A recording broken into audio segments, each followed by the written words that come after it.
Oh, wow. That was perfect. Perfect timing. Wow. That's the first time, I think, where it's all synced up. That was a fluke. Hey up, everyone. Really flustered then. I must have looked at my watch wrong. I've been watching Black Mirror on Netflix, and I went into the kitchen to make a cup of tea. I've got buttermint tea, and I looked. Well, I sat down and I looked, and I thought it said 6:38, and I thought, oh, I've got a good 20 minutes. And then I looked at my iPad, and that said 6:58. And then I looked again, and it was 58, not 38. So I was like, I've got less than 2 minutes. So I don't know why. So that's why we're a little bit after 7. But let's do the hellos and welcomes to everyone. So we've got the lovely Marilyn. Hello, Marilyn. It's nice to see you. Your first one in, sunny and 50 degrees. Wow, that sounds lovely. When I was in New York at Christmas, the week before Christmas, it got to 58 degrees in December. It was incredible. We've got Golden, Lily Rose, Melissa, Elspeth, our Sandra. Hi, Sandra. We've got the lovely Holly. Hello, Holly. And David's here. Hello, David. Hope you're doing okay. And Will. Hello, Will from Phoenix. Nice to see you. And Saskia. We have Malamia. And Anne. Hello, Anne. Nice to see you. We have Catherine from Crafty Mountain Gal, Porter. Nice to see you. 1 minute and counting. Petra's here. Dawn. Hello, Dawn. And Ellie. Hello, Ellie. We have the lovely Fortune's Red. Nice to see you. Rachel's here. And Nancy. Hello, hello. And Juno and Jupiter. Nice to see you. The lovely Laurie from Cragley Brook is here as well. And Vasco Knits, first live. Well, welcome. It's nice to see you. We have 24 Blue Wolves. Insert relevant time of day. Aquarius Tarot Adventures. Hello. We have Doug. Hi, Doug. Star and Flurry is here. Hello. Nothing So Strange. Hi, Kathy. We have Tarot Ignited. Lots of lovely people in. Robin's here. Hi, Robin. I need to watch your live back because, like I just said, complete mess up with the time. But I'll watch it back later. Robbie's here. Hello, Robbie. And Emma, Adam, Debbie, Deborah, and we have Aquarius, Rain and Wind. Nice to see you. Cleaning while listening. Can't fault you. Shivy, Cottonwood Heart, Thace. Hello, Thace. And I think I've caught up. So that was lovely. Lovely to see everyone here. How's everybody's week been? And also, what cuppa do we have? I'm repeating myself. I did tell you, didn't I? I've got the Bird and Blend buttermint tea. I just fancied it. It's a really nice tea, and also it's one that you can have hot or cold. Although I prefer it hot, but if it does go a little bit cold, it doesn't have that horrible stewed tea taste. So yeah. Wonderful time off from school and drinking fizzy water. Same. So I broke up yesterday.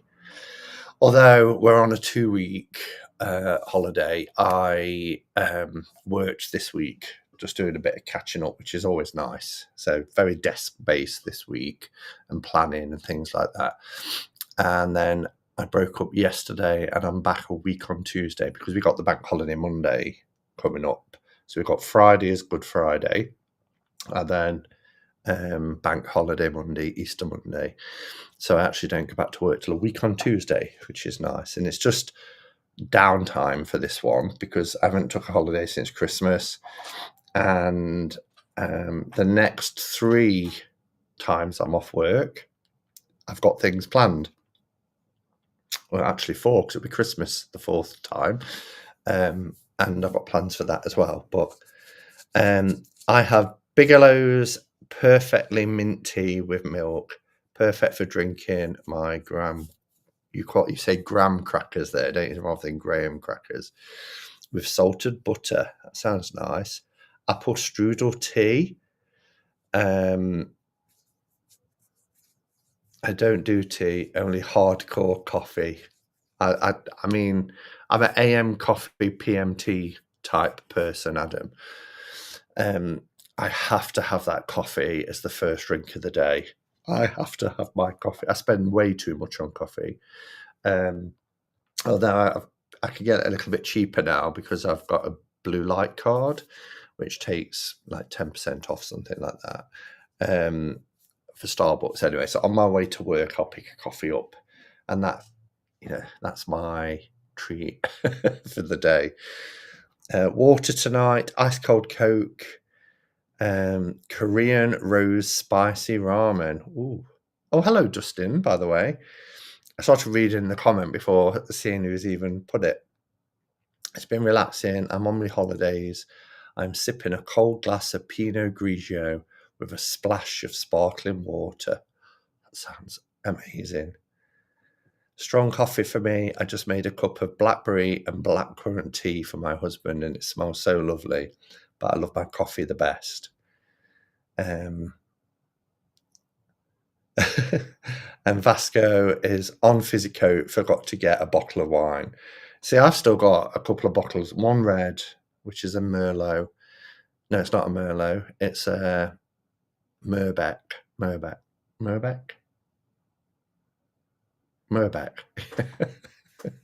And I've got also a bottle of Chardonnay that is sat on the side. It's Christmas.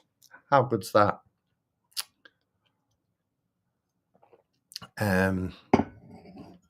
Lots of lovely people coming in. So hello to everybody else who's come in. Let me take the comments down. Decaf Vaso for me. I love coffee. Giselle didn't lead me astray this week with wine. Right, so you'll see there's a topic for tonight. And this afternoon, I was scribbling notes down that are things I wanted to say. So I will be referring to notes. Just want to mention as well a couple of bits. So I picked this up. Don't know if anybody's seen it. This is telepathy tests. And it's interesting because Sandra, you'll remember when you came here last year, I brought the Zerna cards. And we kind of tested ourselves a bit. But this kit that I saw in the contemporary gallery, I picked up.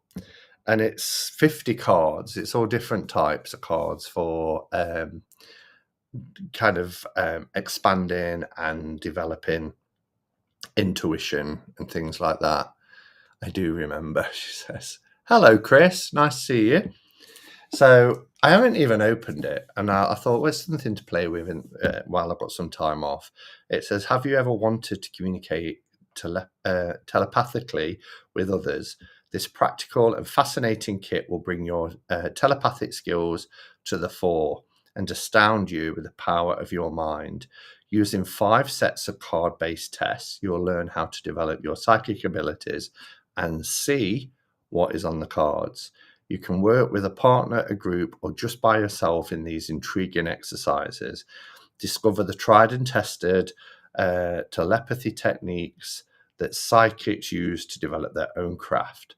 Best-selling author and renowned psychic Sahar Hundidi Palmer will teach you how to unlock your extrasensory powers and enhance your telepathic communication. So, yeah, and I just thought it might be a bit of fun. I mean, I've done psychic development classes in the past, and I've never really been good with things like cards. So when me and Sandra and I did, and we had pretty similar results. It was nothing kind of like above average. However, when I used to do psychic development classes, psychometry was something that I really excelled at. And I had, Simon, is there going to be another test when I visit? Why not?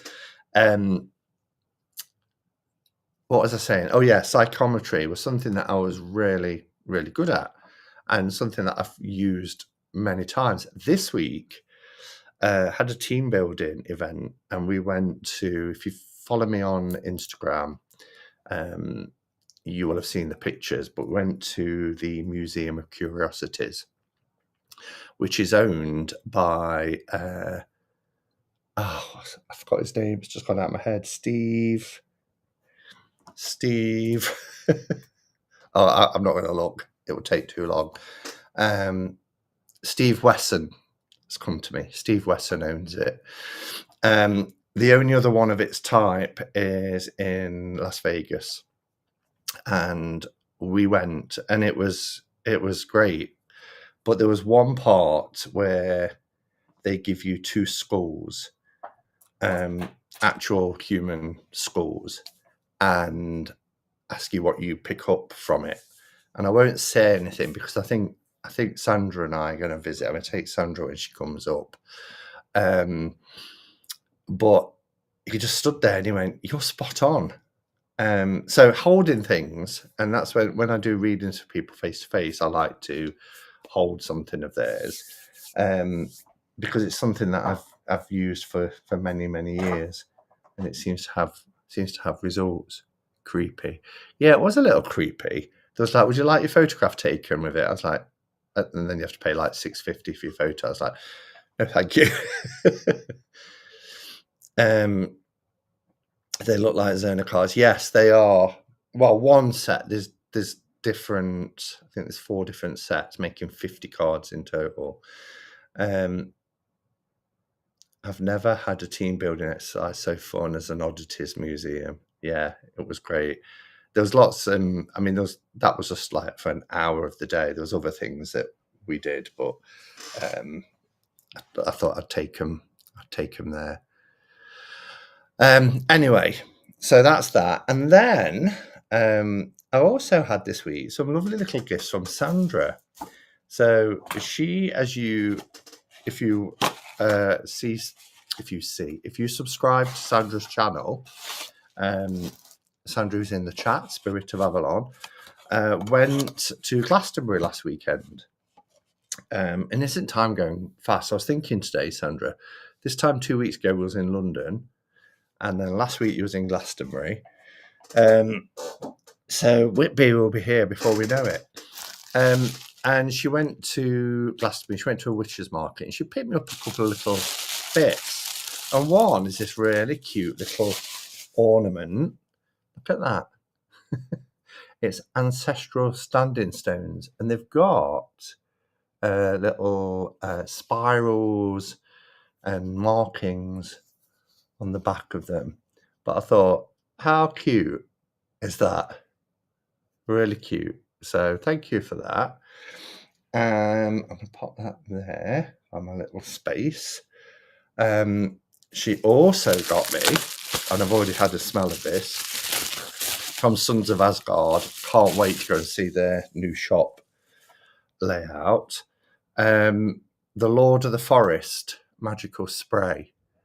And I know that, I think they say that, not to put directly on the skin, but I find a lot of their products you can.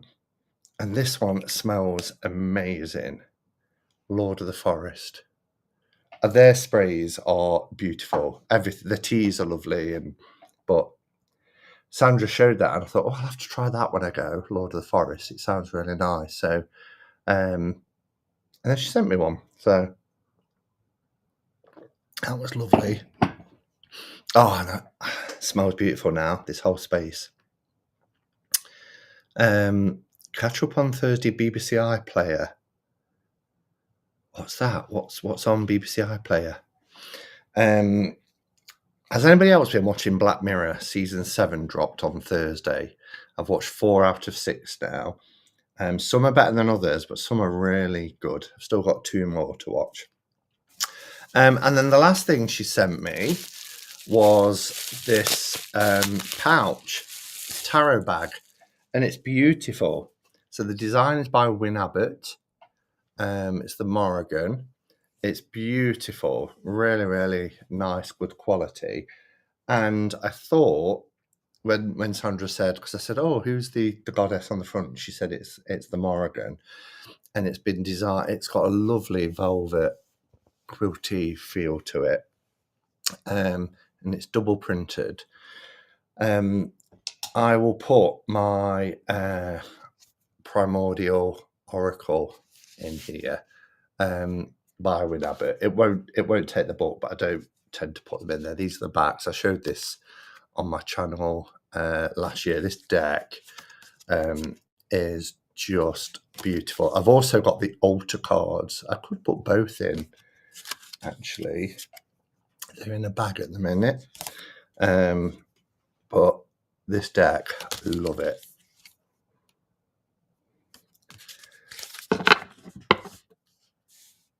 Look at you with your fancy bitch tea, Simon. Have you not got a Bird and Blend in Glasgow? I'm sure there will be. Will this fit in? It will, actually, but I don't know if I want it. It's a bit tight, but it will go in. I suppose I could keep them together. Or I'll just probably put the book on the bookshelf. But for now, anyway, I'll leave that like that. So thank you, Sandra. It was really, really kind of you. I'm just pleased he likes everything. It was difficult to choose something. There's so many lovely things at the Witches Market. You didn't need to get me anything, but I mean, it's lovely that you did. Thank you. But you really didn't need to. The main thing is just to go and enjoy yourself, isn't it? And I'll be there later in the year. Those cards are such a good match for the bag. Yeah, by the same artist. So I don't want to stretch the bag, so I'm gonna take the book out. They have these lovely little beads on them as well. And then just keep them together. Hello, Anne. Nice to see you.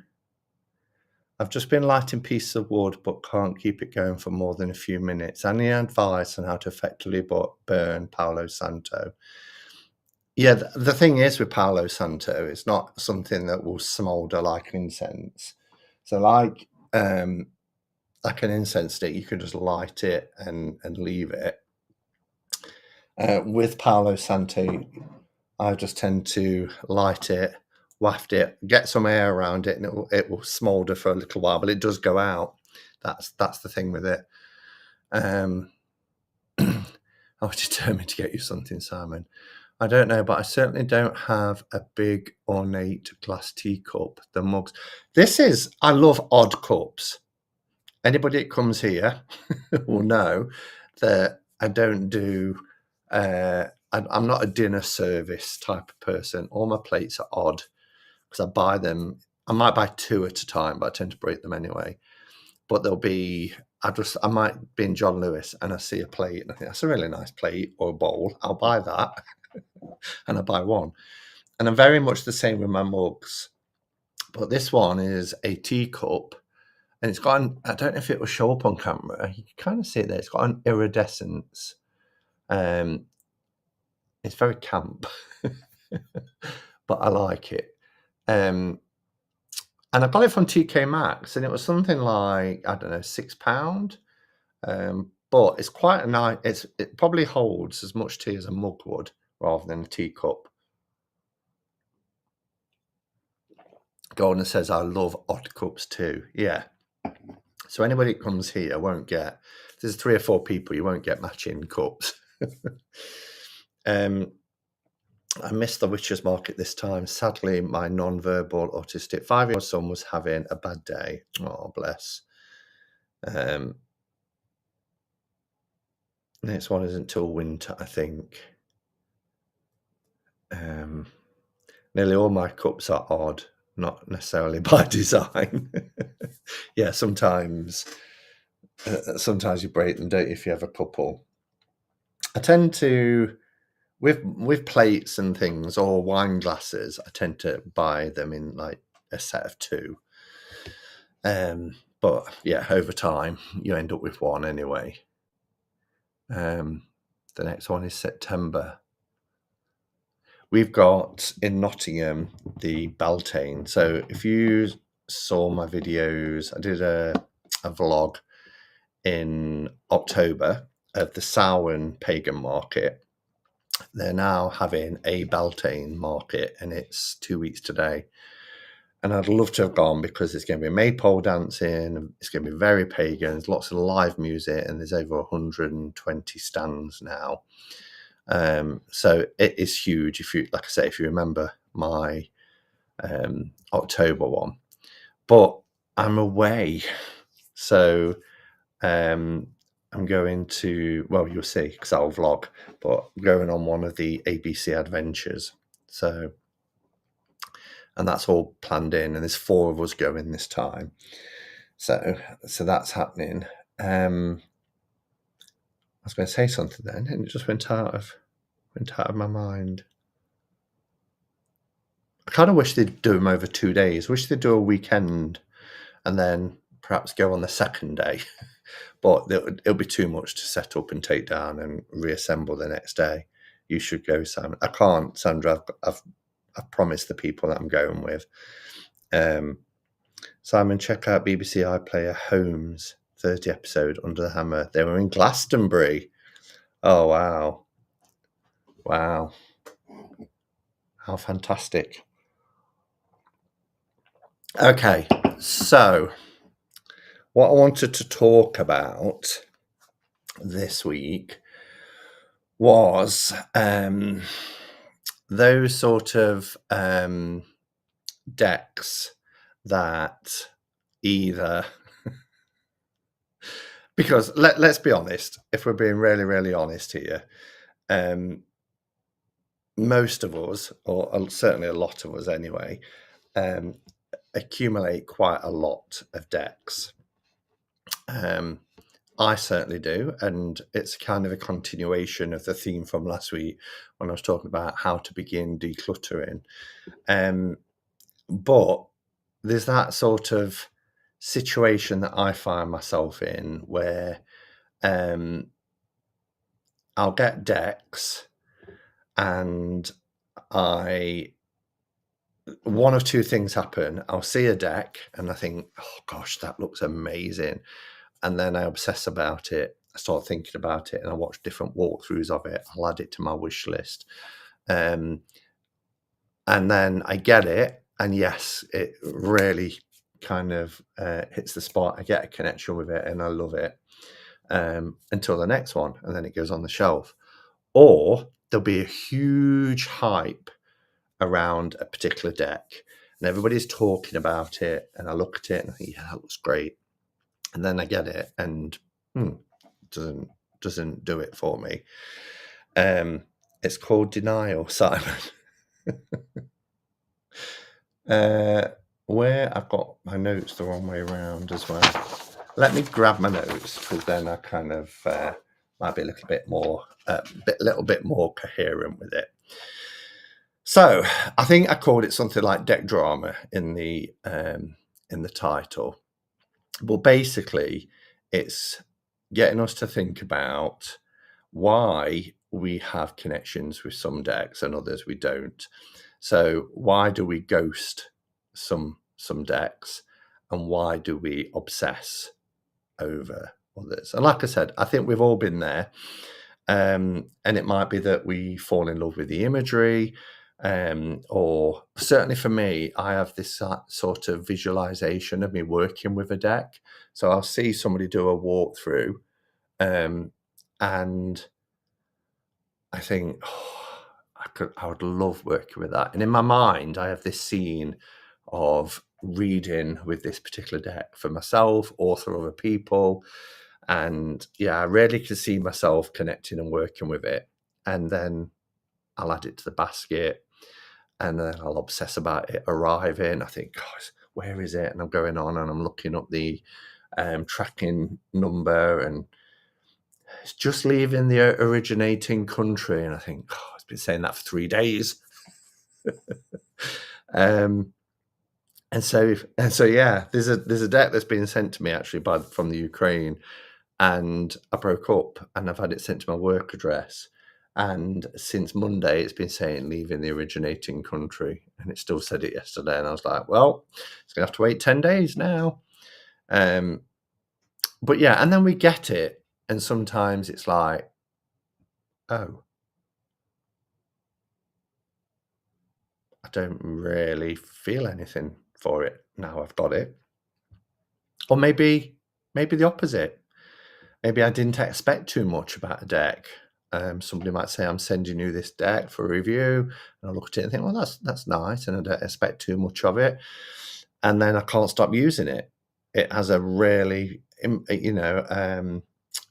that sort of initial gut reaction to it. And you think, wow, I'm not putting this down. So tonight, I wanted us to talk a little bit about our deck loves, our romances with decks, our flings with decks. Sometimes they're just a fling, aren't they? And then they're cast aside or put on the shelf to gather ducks. Gather ducks. What did I just look at then for that word to pop into my head? I'm looking at all the stuff in front of me. Gather dust. Or, we ghost them, or we leave them for a bit, and then we have a reconnection with them. And that's something that I wanted us to explore as well. So I've kind of put it into 4 bits that I want to talk about. So the first one is the deck you wanted to love. The second one is the deck you can't quit. The third one is the second chances, so reconnecting with decks. And the fourth one is I wanted to explore, it's just, if there's time really, a little bit about deck personalities, because I think that's a big thing for me, particularly if I'm thinking about connecting with a deck. Do decks have a personality? Do we kind of substitute decks? And I say this because I think I do a lot of the times, but substitute decks for not substitute them for people, but sometimes if I think I don't know who to talk to about this, then I will reach for a tarot deck. I've been in love with the true black tarot since the beginning. Beautiful deck.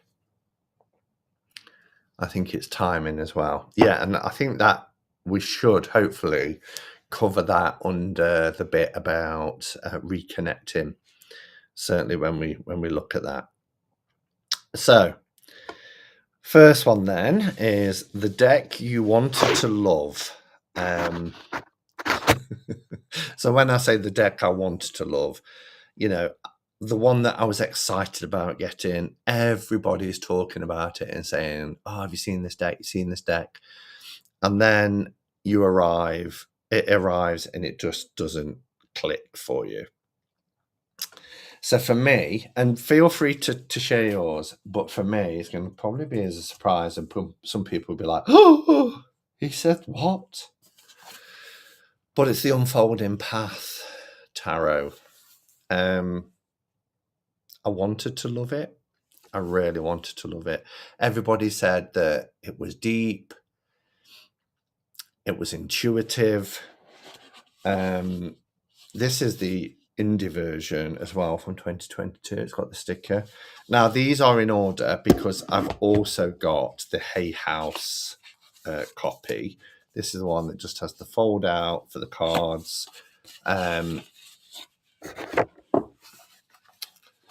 The inside thing is terrible to try and get the cards out, and they all slip down underneath, and it's just this foam. But I mean, the quality of it is nice. It's matte cardstock. These are the backs. The backs are really pretty. But honestly, and I think it's important to be honest. Hello, Tricia. Welcome.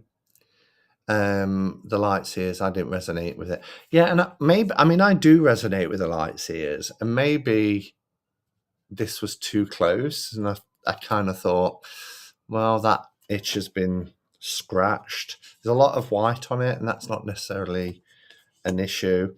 But as I was saying, honestly, I feel nothing. And I don't know why. I guess that's why we're having it as a discussion. But there's no spark. Sometimes you get a deck, you're like, oh, I love this. This really speaks to me. There's that spark. For me, this is like trying to read with a stranger. I don't like this one either, Simon, and I don't resonate with light seers either. I'm going to come back and look at some comments because I can see there's a few popping in as well. It's like trying to read with a stranger that just won't talk to you. With one of those times, haven't we? We might stand at a bus stop and you try and have a conversation and it's just not coming. It's not forthcoming. It just doesn't do anything for me. And it's a shame because it looked beautiful. And when I saw it online, I was like, yes, love the look of this. Yes, I can see myself working with it. Yes, this deck, oh, it's going to do this, it's going to do that. And then when it came, I think, because I'm the sort of person as well who people always know if there's something. I went to a difficult meeting a couple of weeks ago. When I walked out of it, I went into another room where everybody was like, what's wrong? Are you all right? And everything's written on my face. I can't hold anything back. And I think when I did the walkthrough of it, I can even remember, I'm going back 3 years, just like even that initial, I was like, I don't know if I'm feeling this. So, question is, what's the deck that works for you? Or you might want to say, what deck doesn't, like I did there. But let's have a look at some comments. I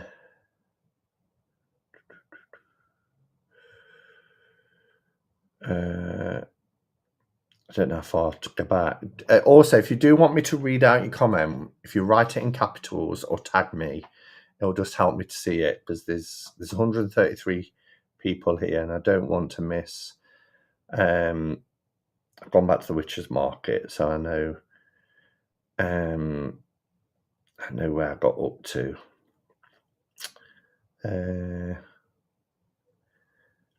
Sandra says that's happened to me before. Really want something, then when it arrives, I just don't gel with it. Simon and his clickbait titles, and then it's on to the next. Decks when the honeymoon is over or the 7-year itch. I'm very interested to see how the tarot sphere changes with all the given trade changes. Yeah, well, aren't they paused again or something at the moment? I reckon it's to do with energies, how our individual energy fusses with the deck energies, almost like soulmates. Some work, some don't. I agree, Adam. I got First Aid for Broken Hearts Tarot. I quite like that one. And Galactic Star Tarot from Cheryl. Loving them both. Really stellar mass marketers. Yeah, the First Aid for Broken Hearts is a beautiful, soft, subtle deck and does what it says, You expect if you're using something with a broken heart, experiencing loss, grief, all that sort of thing, then you want something quite gentle. Some decks are charmers and others lose their charm. I like that, Robin. Some decks are charmers and others lose their charm. Gather ducks. I don't know what that was about. I I got the Herb Crafters recently that I always really disliked for years, but I give it a chance. It's not my wheelhouse, but I do like it in person. That's good. I think it's nice sometimes to take a punt and go with something, particularly if you're not usually drawn to that side, because that can open new, just new ways of working with tarot. I don't really have any deck I want at the moment. That's a nice position to be in, Holly. If I'm visiting a second-hand shop, I'll take a look at older decks because they're my preference. Yeah, decks with character. Love it. Deck I want to love, Pagan Otherworlds and Deck of the Bastard. So you don't love them, Robin. Do they fall short for you? Rebel Witch, forcing myself to use for a month. For me, it would be the Mary L, and I already let it go. Well, I am going to talk about Mary L. That light fixture isn't. But anyway, light seers don't resonate. It resonates. Another one is the Rider Marseille. I need to try again with that one. Okay, I'm just going to look for capitals now, because there's a lot of comments. The Rider Marseille, it cost a lot, but I just haven't been having to use it. That's twice that one's mentioned then.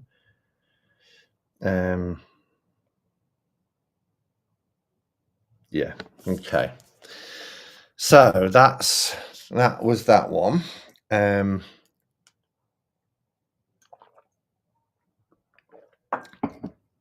The second one is the deck that you can't quit.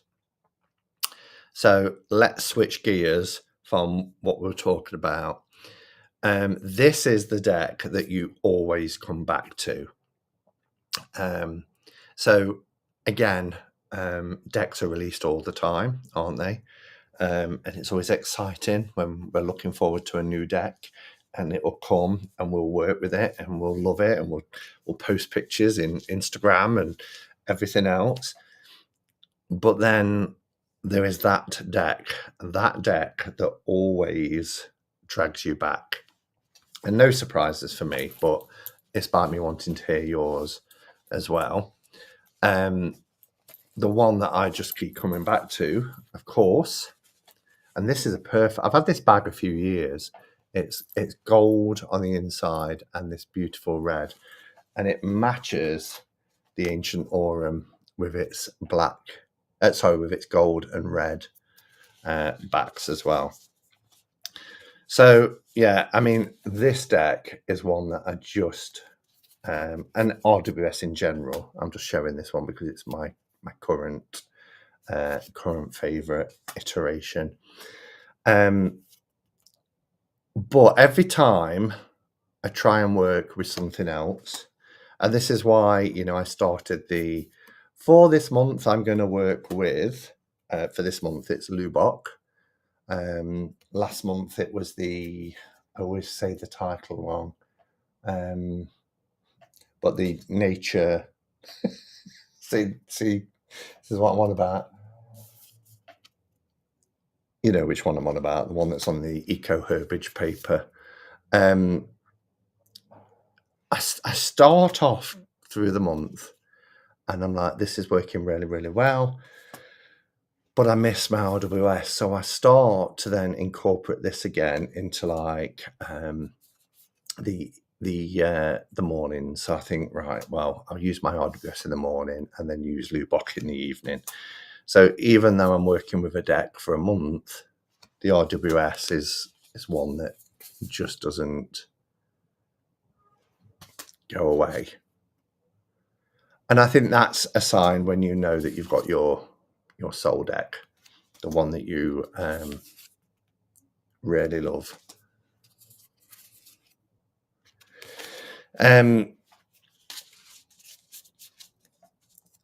So I guess the question is why is that? But I think it's the deck that gets me. And what do I mean by that? We often refer to tarot as kind of like our friends. And I've just talked about it then, a few moments ago, about sometimes this stuff that I want to not talk to somebody, a person about. So I'll go to my tarot deck. And for me, the RWS is just one of those decks that just gets me. There's no fuss. Some decks are beautiful, but the RWS is just what it is. No fuss, no over the top. Even though that one's got gold embellishments to it, so you could say that's fussy, but that's just to give a theme of something old and ancient. There's no judgment when I use the RWS, and yeah, it just gives me honest, and I kind of sound it about it sounding too woo-woo for what I want to say. But when you just, a deck just feels like an extension of yourself, and therefore you trust it. It's honest. It calls you out, but it does it in a way that's a friend would do it. Another one as well that I come back to time and time again is the Druidcraft. This deck has never left my table ever. I've got 3 versions of it, in fact, on a little stand here. I've got the unmodified version, these huge cards. This one is very glossy. Don't know why they did that, but they did. So I've got the unedited, unmodified version.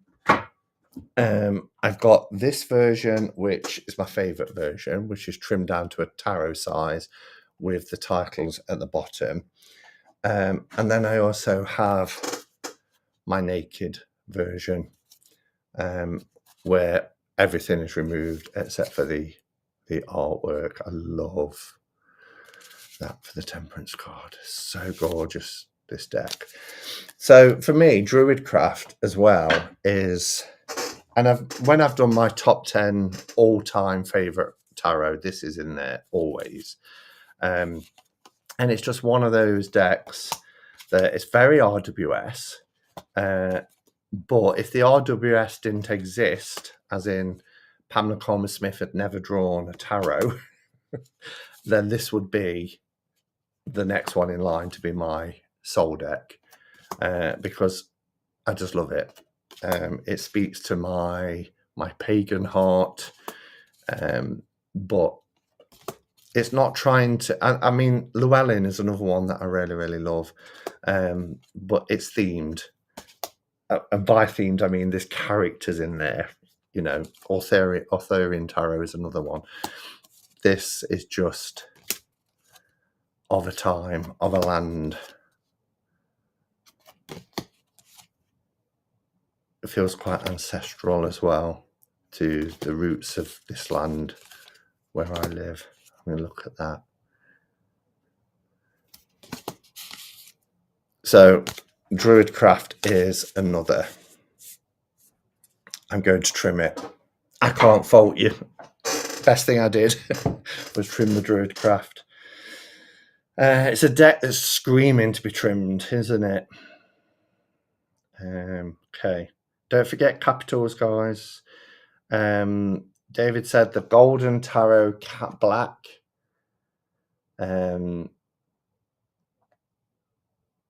Robin's retracting lots of messages. I'm not sure why. I'm currently having a love affair with the Ancient Aurum. It's beautiful, isn't it? I thought I'd hate tarot vampires. Looks silly, but now I cannot leave home without it. Rub it in our faces, Simon. I think it's still available. The Aurum is my go-to and one I would grab if I could only save one deck, says Marilyn. Yeah. It replaced the Blushing Fool for me. The Blushing Fool is a lovely part of history, beautiful cardstock, but this is the ultimate. The colours are rich and vibrant. The line work is crisp and sharp. The cardstock is the best cardstock, and it just feels wonderful to shuffle, to have in your hands, to read with. Super Lunaris Tarot and Slow Tarot I always pull out time and again, and they're both always crystal clear readers. I let the Morgan Greer go and I don't miss it at all. And that's great, isn't it? When you can let a deck go and then you don't suddenly want to buy it back like I do. The Centennial in the Tin is my just go woo-woo, Simon.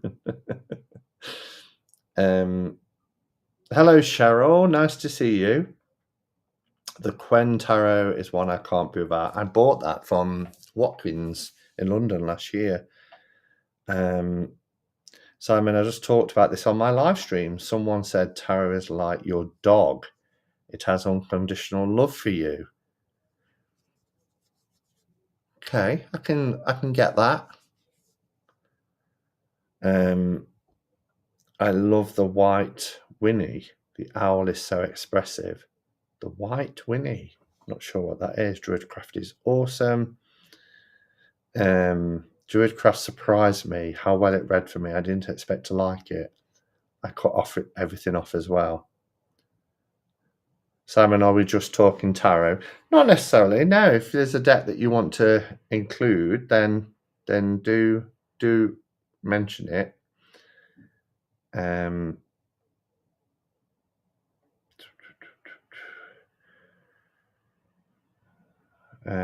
Oracle's decks allowed in this?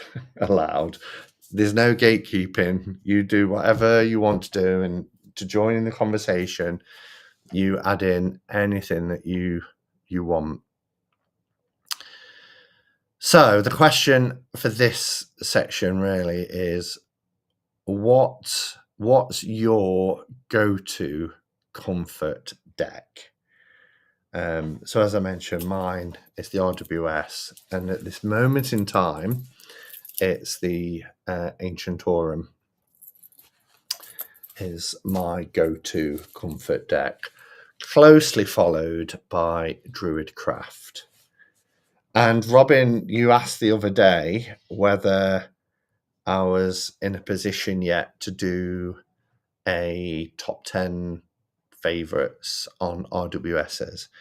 And I'm going to do it this week while I'm off, because it's 5 years since I last did it, 2020. And I was thinking about it the other day and I thought 70 or 80% of that's changed.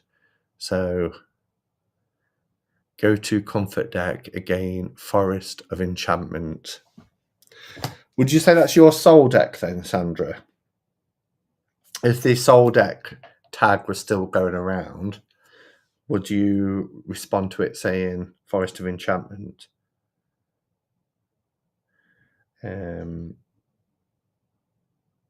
My original Zerna Faber tarot deck, I adore. Amy Zerna's tapestries are amazing. Yeah, there's a couple of versions out of that as well, maybe 3. I think I've got 3 versions. Oh no, Esoteric Echo says, I tried to trim my Druidcraft and absolutely butchered it. I had to buy another copy. That's awful when that happens, but at least it's still available to buy. Been a while since I've been able to get onto one of these. I've missed seeing you, Simon. Well, welcome. I'm glad you was able to make it. I can't do decks with Christian imagery either. Just absolutely nothing for me. The Wildwood and the Llewellyn tug at the heart in a deep way. Very clear readings with these.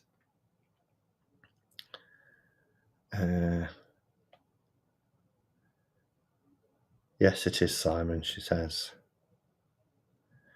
Original Zerna Faber Tarot. Heartwood Tarot is a comfort deck for me.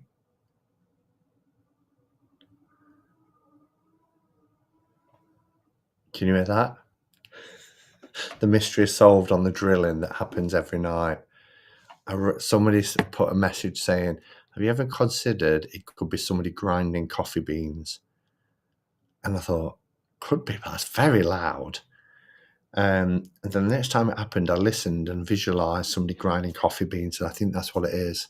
So they're not drilling 2 or 3 times an evening, they're grinding coffee beans. Don't know if you heard it. I love Lenormand more than any other system. I reached for Dame Darcy's Mermaid to contemplate my issues. I just got the Sisters of the Sea Oracle. It's feeling extremely meaningful to me. That's good. Okay, I think I've caught up. So, what's number 3? So number 3 are second chances. So reconnecting with decks. And it's like, do you either let go of a deck and then you think, oh, I regret letting go of that, and you buy it back, or maybe you just see it in a shop somewhere and think, oh, why did I let go? I'll give it another go, and you get it.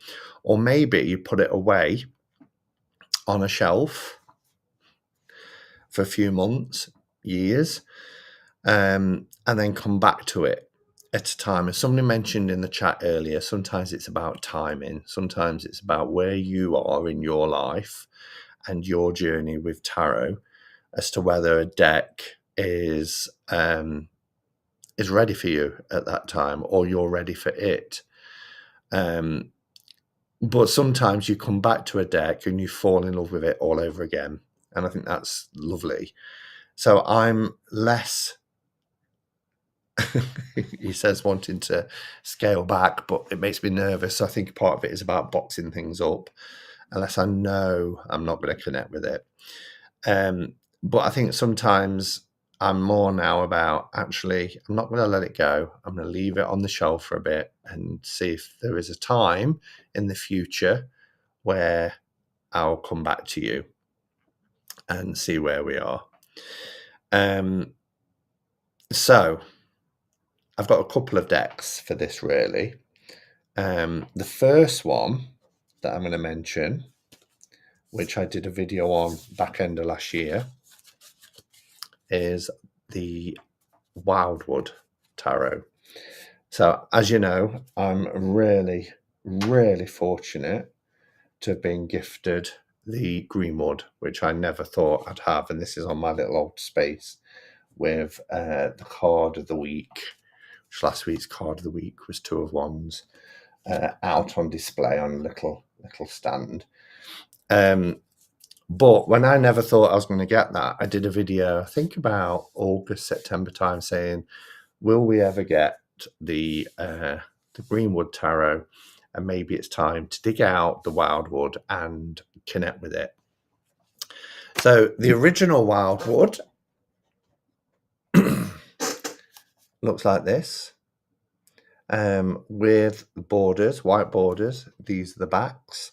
Again, for some reason, I think it's because it's been re-released by the same people as re-released Druidcraft. Oh, they made it glossy. Even the backs are really glossy, compared with a more matte finish for this version. But let me see if I can find the Queen of Bows. This ain't going to be in order. Let me quickly go through it. Yes, there we go. It's also, this version is a little bit darker. So I modified it to connect with it, and this is what it looks like now. And you can see there's a colour difference as well. But that's what happens when decks are picked up by other printers. Okay, so this was a deck that I'd had for 6 years without working with. So it really did sit on the shelf, gathering dust. And then I decided, do you know what? It ain't going to happen. Famous last words. It ain't going to happen with the Greenwood. Although there's been an update this week, apparently 1st of May. So watch this space. I'm still really kind of like, oh, this is the closest we've got to it being re-released. But as I mentioned, I'm really fortunate because a lovely person who doesn't want to be named but is in the chat gifted it me and is treasured. But I decided, do you know what? Let's see if I can connect with this deck. And I did. I fell in love with this deck. And then I talked about it a lot at the back end of last year. And I remember saying, why has it taken me 6 years to love and appreciate this deck? And I think it goes back to what somebody mentioned earlier about, well, actually, the timing wasn't right. When I bought this deck, I bought it, Kelly Fitzgerald was doing Journey into the Wildwood or something like that. It was a theme where for a month we worked with this deck, and I did Instagram posts about it. And I liked it. I mean, it's beautiful. But I didn't connect with it on a deep level. And then all of a sudden, 6 years later, I did. So, yeah, so there's that one. And then I also want to mention the Mary L. Mary L has been mentioned. Now, I've got all 4 versions of this. So the first version I got had big black borders and I had it professionally trimmed because I couldn't modify a deck then. So I took it to a printers and they took all the borders off for me and I edged it in black and I loved it. I've still got it. Then they come out with a gold edged edition, which was potluck of whether you got one or not, because when you were buying online, it never told you whether it was gold gilded or not. And I managed to get one. And I felt like that was a real Willy Wonka moment. You know, you unpack it and there's the gold blinging and you think, oh, I've got one. And then they released this one, which I really like, with a metallic black, like almost like shoe polish. Really, really nice. But there were some issues with it. So they recalled it and released it in in a metallic silver, which I've also got. So there's 4 versions. But again, this is a deck that I almost let go of because I got it. I love the artwork, but I couldn't connect with it. And then it was on the shelf probably about a year, and I think it might have been Elle over at Sacred Seed did a video about this deck, and I watched it and I thought, oh wow, you know, sometimes somebody talking about a particular deck can, I mean, look at this, can get you all excited again for it. I'm trying to get it where there's no light on it. And I pulled it off the shelf and I worked with it and I fell in love with it. Really did. This is one of my favorite Emperor cards ever. In fact, this deck has some of my favorite ever cards. The death card in this is incredible. Let's see if I can find it. It might take too long. I'll just quickly skim through, see if it jumps out. No, it's not going to, is it? That's another beautiful card. And so you're right, you know, sometimes it's just not the right time to connect with a deck. And I think it's to do with where we are in our journey. And around that time as well, here it is. It's just incredible. Around that time as well, I just found the YouTube community and I was buying lots of decks. And then you get overwhelmed. And so some do slip away or to the side. Look at that for a death card. So this deck is incredible. absolutely incredible. And I'm so glad that I didn't let it go. And it doesn't matter if a deck sits on a shelf for 5 years. There may come a time where you actually feel called to work with it. So the question for this section is, which deck did you break up with and later reconcile with? Let's have a look at some comments. Please remember caps, if you would. Okay, where are we up to?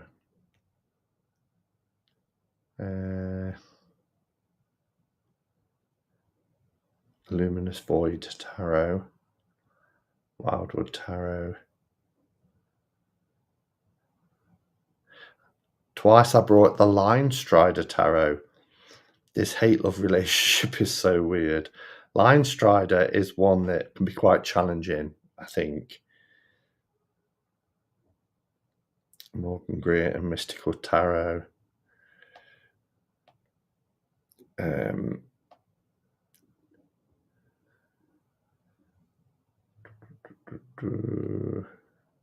Just looking for capitals. Thoth, Intuitive Night Goddess, and Tarot of the Witches, the old James Bond one. The last one stalked me. Yeah. Tarot of the Witches has got a certain unique charm, hasn't it? I don't have the 007 one, but I've got the regular Tarot of the Witches. But there's something about the artwork I really like. The pips are a little bit meh, but the actual major cards, I really like them. They're of a time. I didn't know Mary L had that many editions. Interesting. Do they all have different card stock? Which one is your favourite, Simon? So the second releases are on a more matte cardstock finish, which I prefer. The original Schiffer Mary L decks were quite glossy. So I prefer the new version. Although when I did have my deck trimmed, it changed it completely, and I just loved it. I rehomed the Gothic Tarot by J.C. Varga at the time as it was too shadowy. And then after more tarot experience, understanding my shadow more and loving shadow decks, now I rebrought it and love it. Exactly that. So a certain deck you might not be ready for because you're not ready to do that particular work with it. And then when you are, they're coming together, the melding, it's a perfect combination. I love the 007 Tarot of the Witches, Trumps and Courts. If only it was illustrated. Yeah. Isn't that the one you trimmed and then repurchased because you wanted borders, Simon? I know that sounds crazy. No. So it wasn't that I wanted borders because I really prefer the greenwood, the wildwood without borders. I think I just saw it and I thought, well, shall I have it as a backup? Because that's something I do as well. And I thought, and not trim it and that's the same with the Druidcraft. I prefer the Druidcraft trimmed, but I've got 3 different modified versions of it, but it's the same deck. If I really, really love a deck, when I'm working with it and I think, oh my God, this is brilliant. My first thought is always, I need to get a backup. What if something happens to this deck? How long is it going to be in print for? So decks that I really adore, I will buy a backup copy. And very often that will be, like when a deck, what we've got here, Anna Kay. My favourite version of Anna Kay is the indie version, but I've also got the mass market version. That becomes a backup. Similar with Light Seers. Got the mass market, but I've got the indie, but I've got the mass market as a backup. I have to wrap this up pretty soon because I'm getting to that stage with my ADD brain where I'm coming out of all different words and nothing's making sense. Mary L Tarot and Al Goliath Tarot I have right next to my smart TV. Wow, I've never thought about putting a tarot deck next to a TV. Staring at you, Simon, on the TV at the moment. Al Goliath's another one that's incredible art, but it's not one I tend to read with, to be honest.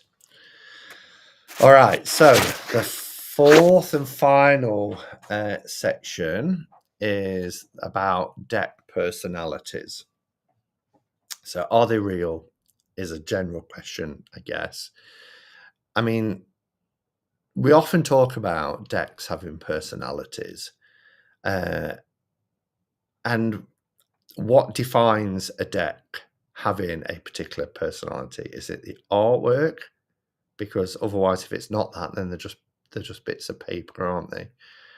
Again, is it that sort of intuitive connection?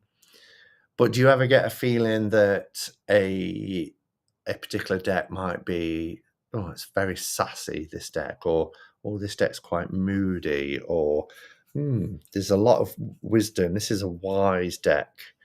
I've often heard people say, Goliath's releasing a smaller version soon. I think my decks do have personalities, says Sandra. Cheryl says 100% they all have different energies. Yeah, so, or do you have decks where you think this deck just does not like me? And then why is that? You know, why do we think that decks don't like us? So, personality-wise, the deck that has the biggest personality for me is the Shimmering Veil. And what I mean by this is this deck in particular is a deck that its personality will call me out. It's almost like it says sometimes, come back to me when you're ready. Or get yourself grounded a bit and then come back to me. Because this does have, and if you don't know much about the Shimmering Veil, this is by the incredibly talented Cilla Conway. It's a deck that, and it looks like it's got no titles. They're there at the bottom. It's a 3 of fire. This deck really does. And so what I'll say is, when I did the walkthrough during lockdown, when this was sent to me, this deck came at the right time. I got it and I was emotional when I opened it, you know, and my voice broke. I felt that this really spoke to me deeply. It came at a time where the world was just a crazy place, with lockdown and everything. And this became such a good friend with a good personality, that, you know, I trusted, I came to rely on. But it wasn't a deck that was easy. And when I talked about sassy and moody and wise, it can be all of those things. But it's incredibly powerful as well. But I felt sometimes when I was reading with this, no, I need to work with something else. This deck is saying to me, no, you're not grounded. You're not in tune enough. Go away, meditate, come back. Or, you know, use a different deck and come back to me when you're ready, when you're in the right space to read.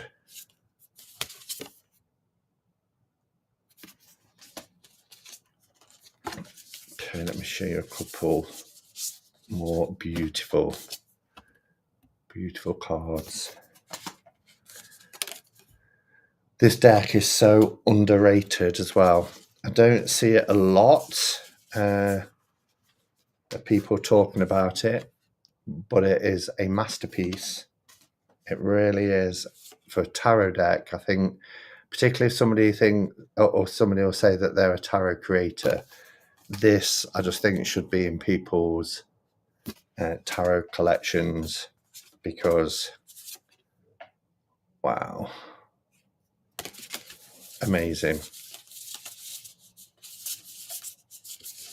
I don't know if Chris is still in the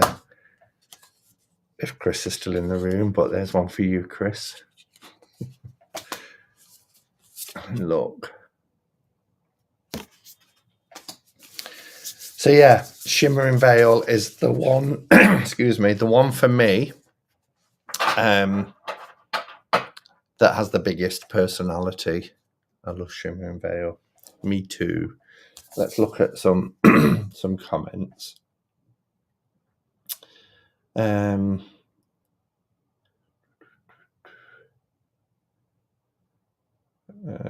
Lumina Tarot for me is ultra sassy, salty, and hardcore. I love Lumina. Patrick Valenza's decks bring the sass. Margaret Peterson. For me, it's based totally on the feel, which is tied to the energy of the art. Yeah. I get sassy from Sibylla. I've only had a few decks that they just out and out bitchy. Different energies for sure. Shimmering Veil is incredible. It really is. Oof, love me some Crone. Yeah, Wild Unknown was one I was going to talk about earlier. Because Wild Unknown was the deck when I first discovered the online tarot community. Everybody was talking about the Wild Unknown, almost to the point where at first I thought, I'm not getting this deck. Everybody's going on about this deck. And I think it did break the mold and allowed other creators to think, well, actually, a tarot doesn't have to be as rigid as it has been. Maybe we can, depict in different ways. So it was groundbreaking in that sense, but it was one where there was a lot of hype about it. And when I got it, I was kind of like, okay.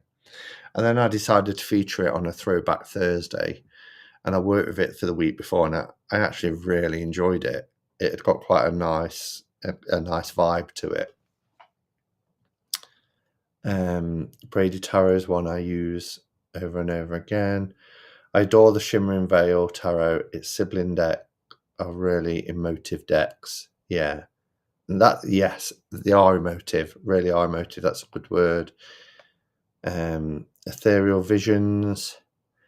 Shimmering Veil have been on my wish list for quite a while, so I should get it. Or the Aurum right now. What I would say is the Aurum is a limited release, so there's only so many copies, and when they're gone, unless they bring out a second edition.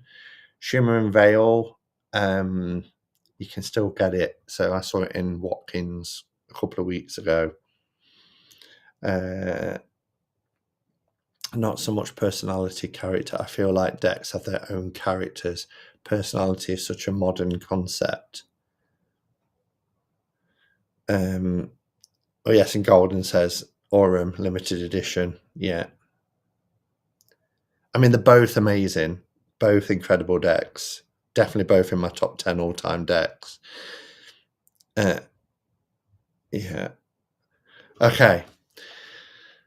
So, have you ever had the question for this section before we wrap up is, have you ever had a deck that has given you attitude, or even one that you felt too nice and sugar-coated everything? So some polar opposites there. I mean, I love, Kelly Bear talks about the Magical Forest, and I love that deck, and I've got a lovely connection with it, because when I did buy it, I thought it was too saccharine, and I let it go. and I didn't like all the multiple languages. And when I met Kelly, she was like, "Oh, you should buy it again and send it to me, and I'll mod it for you," which I did, and she did. And then it's one that I love having in my collection. But it is a very soft deck. It's very sweet. And sometimes I just need, me being me, I just need that kick sometimes. I wasn't ready for pips when I first got Wild Unknown, but glad I kept it for later. Sandra had problems with ethereal visions.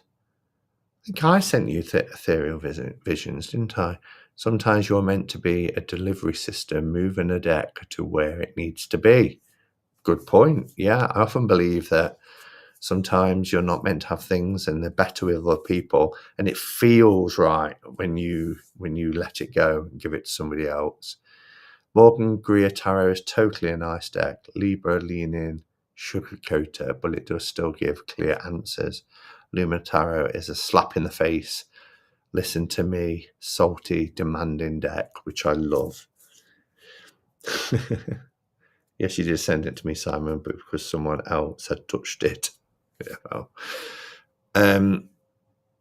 All right. So, in wrapping up, I think for me, it's taken me a long while to get to the point where tarot isn't just about the cards, it's about connection. And that summarizes for me everything that we've talked about tonight. Tarot isn't just about the cards, it's about connection. So yes, there's certain things that I love about a tarot deck. I love nice card stock. I like decent sized cards. I love matte. I used to say I love borderless, but I don't mind borders now. For me, I love original art. That is a non-negotiable thing for me. For me, a tarot has to have original art. I don't mind if original art's been done and been put through an app or a computer generated system, something like Divine Masculine, for example. But I like to know that it's been created by an artist. But all that aside, what makes a tarot special is your connection to it. And that's going to be different for every single person. Yes, we'll have similarities. We'll say, oh, I love that tarot as well. Yeah, and we'll agree on certain things. But ultimately, it's not about the cards. It's about the connection. And if you've got that connection with a deck, then they become lifelong companions. Do you remember, for those that's been around for years, I did a tag, 6 years ago, it was based on the, I don't know if it's a poem or not, but lifetime, a reason, a season, or a lifetime. And it talked about friends come into your life for either a reason, a season, or a lifetime. And I did a tag based on tarot decks as our friends and whether they're there for a reason. So somebody mentioned earlier that they were ready to do shadow work, so they got a particular deck, and they were ready for it, but that deck served a function. It was there for a particular reason. And then there were seasons, so decks that I talked about earlier where you get really excited about them and you love them, and then another deck comes in and it goes on the shelf, and they had a wonderful part of your tarot journey, but it was only there for a season. And then you get lifetime decks like my RWS, my Druidcraft, my Shimmering Veil. These are there for the keep. They're there forever. And then there's some decks that just look pretty on the shelf, and that's okay too, I guess. But know that one day you might be drawn to work with them again when the time's right. So that was deck drama. Why we go some decks and obsess over others. So it's been lovely to hear your views as well. We're coming up to the 1.5 hour mark. So I'm just going to see if there's any other comments from people. I'm just going to look for capitals. Definitely where we are at affects usage. Yeah, I think we are in different life states, aren't we? As I mentioned previously in other weeks, and therefore certain decks speak to us at certain parts of our lives. The ethereal visions gives me vibes of you can't sit with us, and just blanks me. Like when you go into the refectory at school and there's the cool kids and you can't go and sit with them.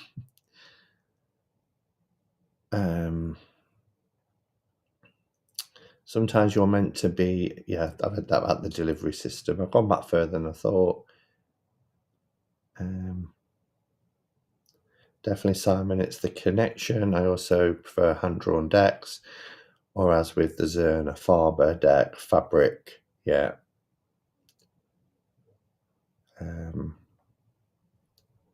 Yes, I remember that, Simon. It helped me understand how and why to purchase decks. That's cool. People can remember that far back. Yeah.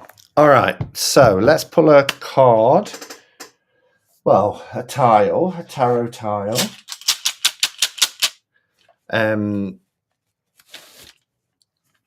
Let's dig deep this week. This will be our card for the week.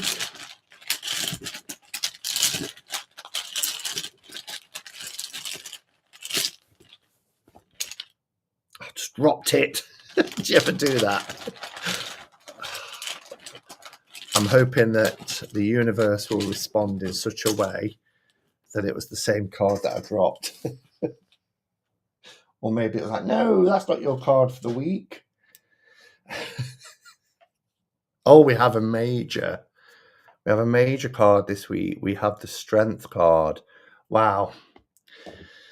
Message for this week then is face reality this week and grasp the situation with both hands.